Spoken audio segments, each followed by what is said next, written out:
எல்லாருக்கும் வணக்கம். தயவு செஞ்சு பணத்தோட மதிப்பை மட்டும் எல்லாரும் தெரிஞ்சுக்கங்க. இது ஏன் நான் உங்களுக்கு புரிய வைக்கிறேன்னா, அது ஒரு எடுத்துக்காட்டா இப்ப நான் உங்ககிட்ட சொல்றேன். இப்போ உங்ககிட்ட ஒரு 1,00,000 ரூபாய் இருக்குதா நீங்க உங்க அக்கௌண்ட்ல இருந்து நினைச்சீங்க.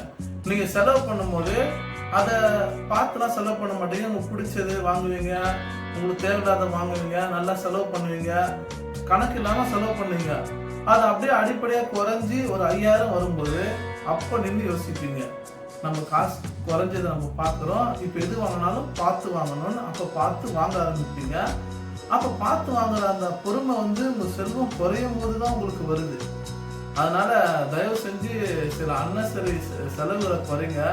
அதனால இப்போ எவ்வளோ அந்த 5,000 வரும்போது நீங்க பார்த்து செலவு பண்ண நினைக்கிறீங்களோ, அதே மாதிரி உங்களுக்கு எவ்வளோ செல்வம் சேர்ந்தாலும் எது தேவை உள்ளது எது தேவையில்லாததுன்னு மட்டும் பார்த்து செலவு பண்ணீங்கன்னா வருங்காலங்கள் வரை உங்களுக்கு ஒரு சின்ன துன்பம் கூட நேராது.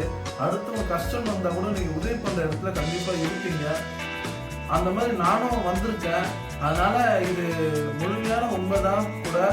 அதனால முடிஞ்ச வரைக்கும் நிறைய விஷயங்களை செலவு பண்ணும்போது அதை பார்த்து பண்ணுங்க. இது தேவையான்னு பாருங்க, புரிஞ்சு செஞ்சீங்கன்னா உங்க வாழ்நாள்ல துன்பன்ற வார்த்தை கூட ஒரு துளி இடம் இருக்காது. நன்றி, வணக்கம்.